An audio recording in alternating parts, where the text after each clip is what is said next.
There's a lot to be excited about with the Oklahoma Sooners defense, but two guys in particular.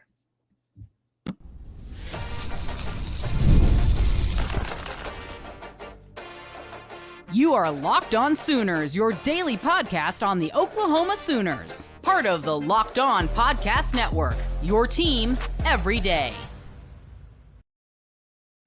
What's up, Sooner Nation? Welcome to Locked On Sooners, and thank you for making Locked On Sooners your first listen every single day. Today's episode is brought to you by FanDuel. Make every moment more. Right now, new customers get $150 in bonus bets with any winning $5 bet. That's $150 with any winning $5 bet. Visit FanDuel.com/Locked On to get started. I'm John Williams. You can follow me on Twitter at John9Williams. The show is at Locked On Sooners. Make sure you hit that subscribe button wherever you get your podcast. We're free and available on every platform. Also, go check out YouTube where you can subscribe there. Hit the notification bell to let you know when new episodes drop. The defense is one of the reasons why we're all really excited about what Oklahoma can be in the 2024 season.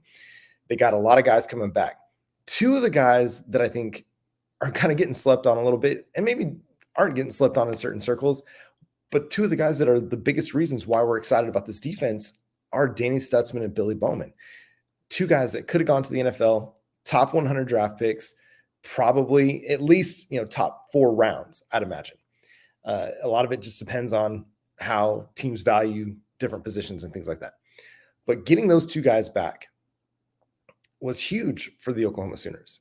It was critical. It was key. You can't understate how important those guys coming back for the 2024 season was for the Oklahoma Sooners defense.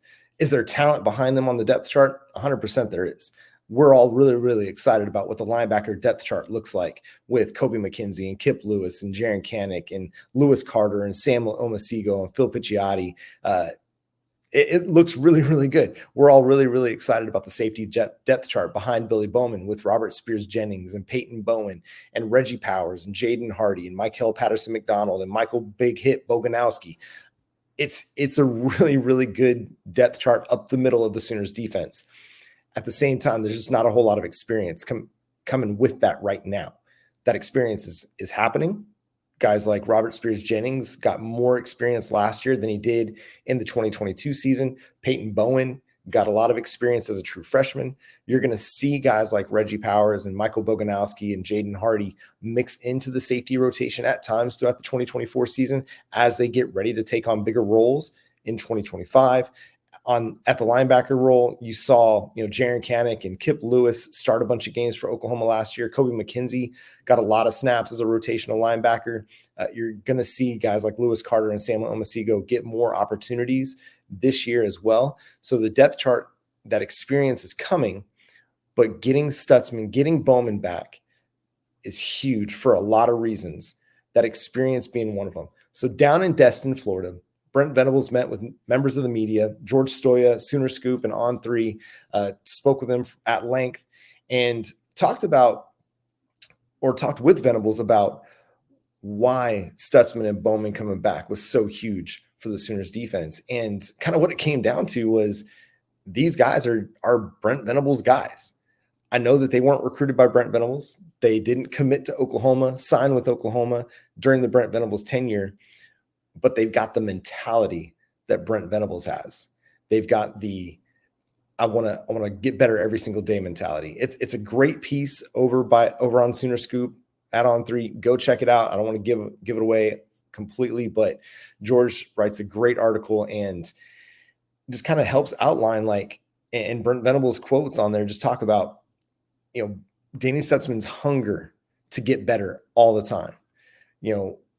Coming over on a Sunday with a notepad and just trying to pick his coach's brains on how to be a better leader, how to get better himself, who are the guys that he needs to kind of help build up either in the linebacker room or on the defensive side of the ball. Same with, a guy like Billy Bowman, guys that just want to get better. They want to get better all the time. There's a humility that comes with how they play the game. Yes, Danny Stutsman is as braggadocious out there, or as I don't even want to say braggadocious, but he's just a guy that he talks confidently, right? I mean, Oklahoma only fears God, right? We remember the speech from the Red River Showdown. But he also understands that in order to get better, he has to have a lot of self-introspection and understand where he's at as a football player and as a leader and as a person. And that takes a lot of humility. Same for a guy like Billy Bowman. They had opportunities to go and be drafted and play at the NFL level this year, but understood that where they want to be as players, if they want to continue to grow and get better and set themselves up for a better future, I think it takes humility and a lack of pride, not necessarily saying, not saying that they're not proud of what they can do and what they can accomplish, but they're not prideful people. And that, I think all of that, the humility, the hunger to get better, the lack of pride, the desire to be a leader and to be a servant leader, that all just resonates Brent Venables. It resonates bringing the soul mission on board to help these guys be just better people holistically. It resonates just Brent Venables kind of speaking to the whole person. You read George's article over at Sooner Scoop, and that's a lot of what Brent Venables talks about with Danny Stutsman. He just wants to be a better person to help his team be better people. And that's the exciting part about this defense, is you've got guys that are veterans of the defense, like a Danny Stutsman, like a Billy Bowman, that are leaders on this team, and they walk the walk and talk the talk of getting better every day. Brent Venables talks about getting 1% better every day, right? And these guys walk it out and they live it out. They're doing the extra stuff. They're not just, showing up to practice or showing up to the meetings and that's it. They're doing all the things that are required to get better every day.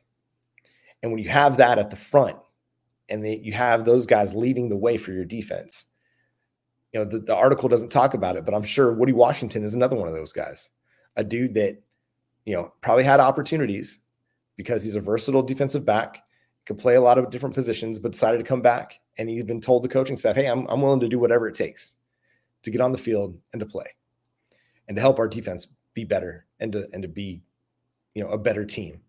Kendall Dolby kind of reminds me of that, right? A guy that was a safety, could have played some cornerback, but they lined him up at Cheetah and he was really productive at Cheetah, even though maybe kind of undersized in the run game, but was very productive and very helpful for the Oklahoma Sooners, but doing a whatever it takes and having that whatever it takes attitude and mentality. And I'm sure that there's a number of guys on the defense that are like that because it takes a unit to do that. And that's what's exciting, man. That is so exciting to see come together because, it's not just about me. It's not about the numbers I can put up. It's not about the production I can accomplish. It's not about necessarily just improving my draft grade.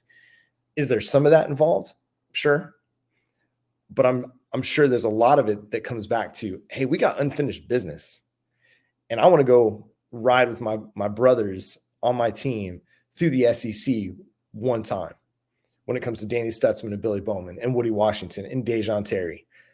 Now, I'm gonna be right there shoulder to shoulder with my brothers on the team, riding through the SEC year one. They're not gonna go do it alone. They're gonna have me right there with them. And dude, that's awesome. And it's, again, part of the reason why we can be so excited about this team and this defense in 2024.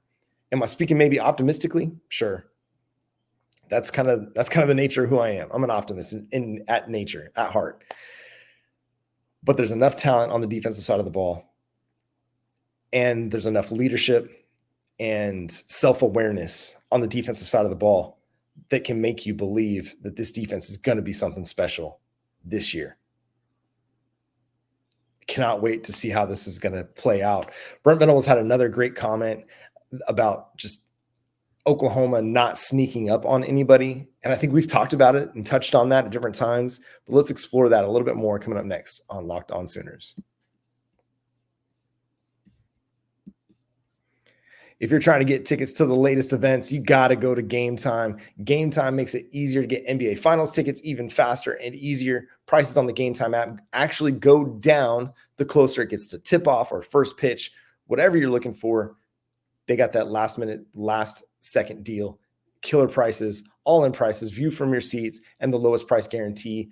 Gametime takes the guesswork out of buying NBA tickets for the theater, comedy shows, whatever it is, you can get up to 60% off when you buy last minute for sports and concerts, comedy theater, whatever you're looking for over on the Gametime app. I love the way I can see what I'm going to be looking at from my seat inside the app. And you get a great view, kind of big picture, 10,000 foot view of what the stadium is going to look like and where the best seats and best prices are. They got the lowest price guarantee, or Gametime will credit you 110% of the difference. Gametime ticket coverage. Your purchase is covered with the most flexible customer service policy in the ticketing agency. Take the guesswork out of buying NBA Finals tickets with Gametime. Download the Gametime app, create an account, and use code LOCKEDONCollege for $20 off your first purchase. Terms apply, but again, create an account and redeem code LOCKEDONCOLLEGE for $20 off your first purchase. Download Gametime today. Last minute tickets, lowest price guaranteed.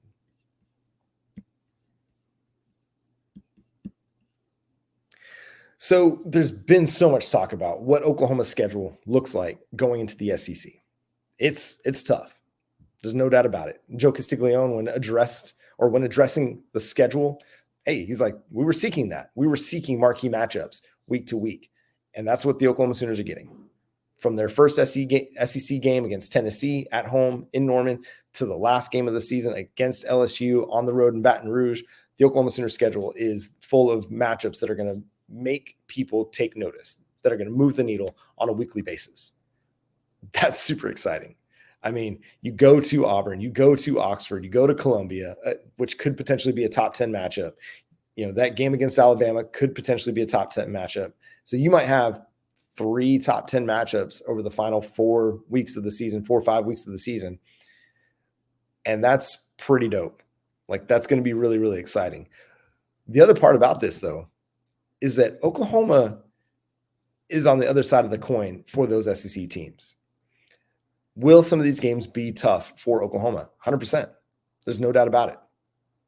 But that's going to be true for the Oklahoma Sooners as well. Brent Venables talked about how, hey, we're Oklahoma. We're not going to sneak up on anybody. This is, again, from George Soya's piece over at Sooner Scoop. And that's exactly right. There's nobody that's overlooking Oklahoma. There never has been. There never will be. You're not going to sit there and look past a team that's won 7 national titles, has 50 conference championships, has 7 Heisman winners, and is bringing in 5-star talent when they come in the fall of 2024. Bringing a Brent Venables defense with them that's ever improving. Bringing a team that is hitting home runs in the transfer portal. Bringing an offensive line that is a Bill Bedenbaugh offensive line. Even though there might be question marks about it, we don't know how it's all going to come together just yet. But we do know that Bill Bedenbaugh is coaching that offensive line. And so we can believe that it's going to come together because it usually does, right? And so Brent Venables, he has no other idea than, hey, we're going to get everybody's best once again, because that's just the way it goes when you're the University of Oklahoma. And so as much as people want to talk about the schedule for Oklahoma and how tough it is, and I mean, that's part of it. You're not going to sneak up on anybody. At the same time, Oklahoma isn't going to be overlooking anybody, and they're going to get Oklahoma's best every single week also. Nobody is going to sit there and look at Oklahoma on the schedule and be like, well, there's an easy one for us. No, not at all. Whether it's Alabama coming to Norman or Oklahoma going to LSU, you still have to contend with Oklahoma. You still have to contend with a team that's getting better each year under Brent Venables, a team that's recruiting better each year under Brent Venables, a defense that's getting better every year, an offense that still has the firepower and is as good potentially as it's ever been, because you've got 5-star quarterback Jackson Arnold. You got a deep wide receiver room. You've got a running back that finished the season with 5 straight 100-yard games. You've got an offensive line, again, coached by Bill Bedenbaugh, that is going to help bring all this together. And so there's no sneaking up on anybody in the SEC when you're the Oklahoma Sooners. You might be able to sneak up on somebody if you're Vanderbilt. You might be able to sneak up on somebody if you're Mississippi State. Those are going to be schools this year, especially, that are going to be overlooked a little bit. But when you're the Oklahoma Sooners, it doesn't matter if you were 6-7 2 years ago or 10-3 last year. You're still going to be looked upon, and people are going to take you seriously every single week. especially when you come with a head coach like Brent Venables, who is going to get the best out of his team. And he's going to kind of raise the bar for Oklahoma every single year and has national title aspirations, has conference title aspirations, not coming in to play second fiddle to anybody. No, he's taking Oklahoma to go and be a contender. That's what a move like a Dominic Williams does for you. That's what retaining, star talent like Danny Stutsman and Billy Bowman do for you. I mean, those are two guys that could have bolted in the transfer portal after Lincoln Riley and Alex Grinch left. And nobody would have kind of batted an eye because they weren't guys recruited by Brent Venables, but they saw the vision. They had clear eyes. They had full hearts. So Oklahoma's not going to be able to lose. Can't lose, right? When you retain the talent and you recruit the talent, it makes all the difference. When you have that kind of continuity from one year to the next, you're not having to, fill your roster with transfer portal talent all the time. We're looking at what Colorado's doing, right?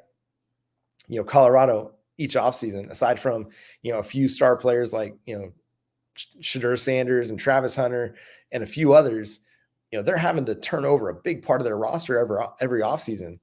Well, Oklahoma's not doing that. One, because they're recruiting well, both at the high school level and in the transfer portal. And two, they're retaining the talent. Did Oklahoma have some departures? Sure. Caden Green left. You cannot discount that for whatever reason, whether it was the NIL thing, whether it was he wanted to be at Missouri, who cares? It doesn't matter. He's gone. But Oklahoma still recruited well in the transfer portal. And you had arguably one significant loss. I mean, Justin Harrington, I love the dude. He's a great locker room guy, great leader on the team, just hadn't played a ton for you. So it's hard to necessarily count that as a quote unquote significant loss. But you brought in several significant additions. Fabechi Wiwu looks like he's going to be a star. Branson Hickman, he's going to start for you at center and has 2,400 snaps to his name from a good SMU offense. Dominic Williams. I mean, Brent Venables lights up every time he gets a chance to talk about Dominic Williams and what he brings to the table and how he can affect Oklahoma's defense. Deion Burks, that dude might go be Oklahoma's best receiver this year. And so when all this is coming together and you're Oklahoma and you're recruiting well and you're retaining talent and you're developing talent, because it's a developmental game, right? You're not going to show up in Norman and be a day one starter all the time and be ready to be a superstar. No, it takes time and it takes development. But we're seeing that development play out. These guys that either Brent Venables retained or Brent Venables recruited, they're getting better each year. And so when Oklahoma goes into the SEC, these teams aren't going to be overlooking Oklahoma. Oklahoma's going to get their best shot. But Oklahoma's going to give them their best shot too. And that's what's going to make so much of this so fun this season is we're going to get to see some great football games because there are going to be some really, really good teams, especially on Oklahoma's schedule. Alabama, LSU, Ole Miss, Mizzou, at Auburn, Tennessee at home, Texas, obviously. There are going to be some fantastic games and fantastic matchups that we're going to get a chance to talk about right here on Locked On Sooners every single day, and we can't wait to do that this fall. Man, the season cannot get here fast enough. Can't wait. We're going to continue to break down some of what Brent Venables said during the SEC meetings in Destin, Florida at different times. I'm on vacation right now, so it might be a little hit or miss this week, but we'll be back next week with our full schedule as well. But hey, we got to talk Women's College World Series. We're going to talk Mike White's comments about OKC being the host site. We're also going to talk about Oklahoma being the favorites. Even though they're the number 2 seed, they are the favorite. Make no mistake about it. Coming up next here on Locked On Sooners.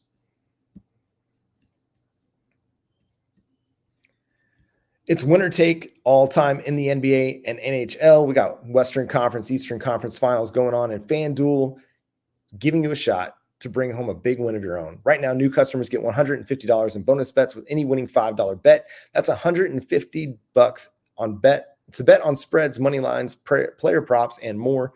Visit FanDuel.com/lockedon and make every playoff shot count. FanDuel, America's #1 sportsbook. Visit FanDuel.com right now. America's #1 sportsbook.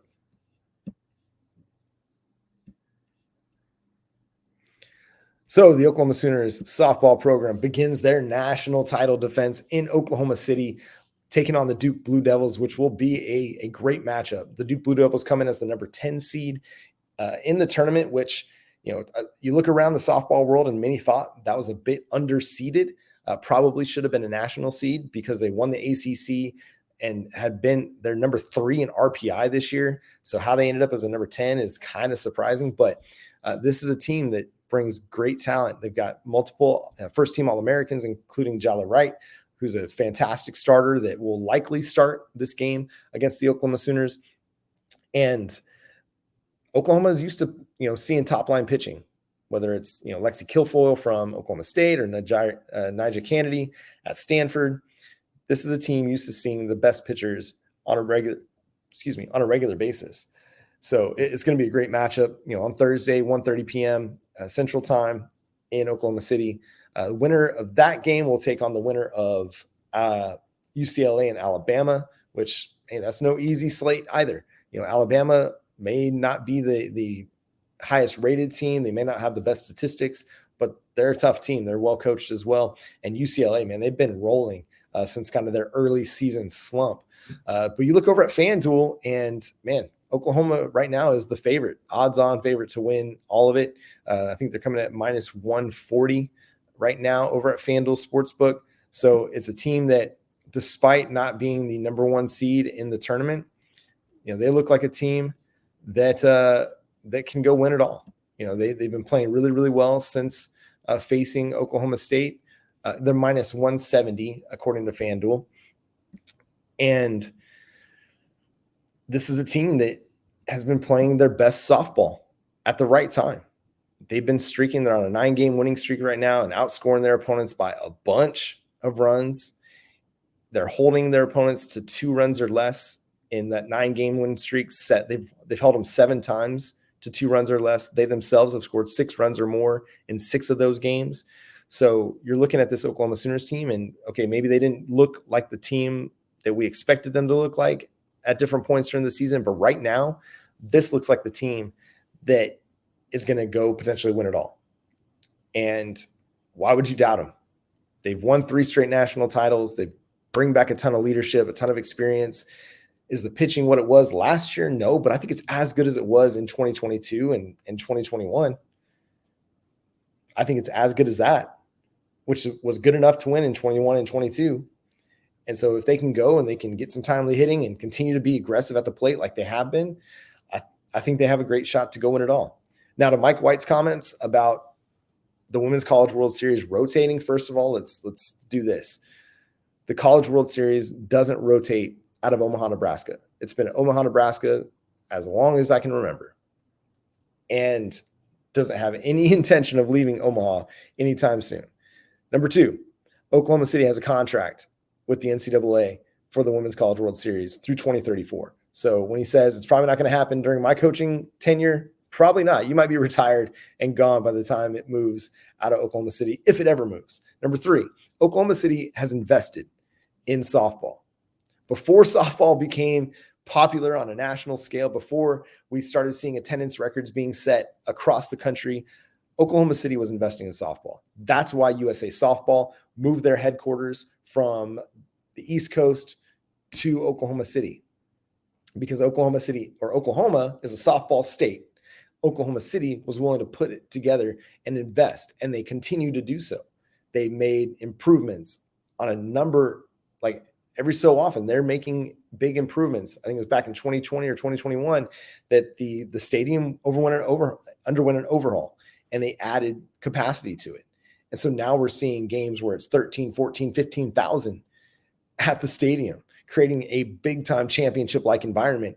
Anytime a game's being played there. I mean, regular season games, you're seeing 8,000, 9,000 people in the stands. And that's only because that's what they're allotting. They're not putting all the outfield bleachers out there during the regular season. But during the Women's College World Series, that place is going to be packed, and it's going to be buzzing. It's going to have great energy. And that's why it stays there, because Oklahoma City continues to invest in having the Women's College World Series in Oklahoma City. And as Passy Gatso mentioned when she met with the media on Wednesday, it's a celebration. Like, this is exciting. And, you can be a Mike White at Texas and you can complain about Oklahoma having an advantage. okay, if that's the way you want to go and talk about your team, the number one seed being at a disadvantage because they have to play in Oklahoma City, I mean, that's one way to go about it. If you're a coach, maybe you don't want to highlight that and get your players thinking before they even get to Oklahoma City that they're playing at a disadvantage. I mean, maybe you want to put that chip on their shoulder. Maybe you want to give them that bulletin board material. I don't know. To my mind, I'm doing Gene Hackman and Hoosiers, and I'm taking the measuring tape out, and I'm measuring from home plate to the pitching rubber. I'm measuring from home to first, and I'm just letting my players know, hey, it's a ball field. We're coming to play softball on a ball field. The rest of the stuff, it doesn't matter. We're going to go play softball because we're a really, really good team, and we can beat anybody. We beat Oklahoma 2-1 in Austin. If I'm Mike White, that's the message I'm giving my team. I'm not complaining to the media about how Oklahoma gets an advantage because Oklahoma City is the host site and has been for decades and will be for another decade, probably longer, because Oklahoma City's leadership believes in what it's doing to make this the best facility in the world for softball. And until somebody else steps up, until some other city steps up, whether it's in Florida or Los Angeles or down in Texas, and creates an environment like now Devon Park, formerly Hall of Fame Stadium, then you got nothing to say. Just ignore it. Just leave it alone. Because yes, does Oklahoma get an advantage? Sure. Absolutely they do. But Oklahoma City has created it. They created the advantage for Oklahoma. It's an advantage for Oklahoma State too. They get to have a lot of fans there because it's driving distance from Stillwater. And obviously there's a ton of Oklahoma State fans in Oklahoma City and Tulsa and the surrounding areas. But they haven't won national championships yet. Have they been a great team? Absolutely. But Oklahoma's the mecca of softball. So that's not going to change anytime soon. Oklahoma State's going to continue to be a really, really good team all the time because Oklahoma is a great softball state. It's just like you're going to get great teams and really good teams out of California all the time because California is a good softball state. Florida, good softball state. That's just reality of it. But it's time to get over this idea that, okay, we need to rotate sites. Get somebody else to bid for it. Get somebody else to put up that money. But I don't see the College World Series changing on the men's side from Omaha, Nebraska anytime soon. And it really hasn't been much of an advantage for Nebraska over the years. And I don't envision it changing for women's College World Series. I don't think Oklahoma City is going to let it out. Nope. They're going to continue to invest because, one, it's a big boon for them financially on the tourism aspect. And it's great for the rep to be the softball capital of the world in Oklahoma City. That's phenomenal for the reputation of the city. And it's one of the reasons why softball continues to grow is because of the investment Oklahoma City has made into the sport of softball. So Mike White, get over yourself or tell Austin to get their money up. And that's going to do it for today's episode of Locked On Sooners. Thanks so much for tuning in and being a part of the show. Subscribe to the show wherever you get your podcasts. We're free and available on all podcast platforms and on YouTube. Go subscribe wherever you go. We're free and available. Also hit that notification bell on YouTube and that like button as well so that you can get Locked On Sooners in your algorithm every single day. Now go check out the Locked On Sports Today free 24/7 streaming channel on YouTube, and it's also available on the Amazon Fire TV in the free Fire TV channels app. Locked On Sports Today is here for you 24/7, covering the top sports stories of the day with the local experts of Locked On, plus our national shows covering every league. Find Locked On Sports Today now available in the free Fire TV channels app. But until next time, I'm John Williams. Check me out on Twitter at John9Williams and my work over at Sooners Wire covering the Oklahoma Sooners. Until next time, Boomer Sooner.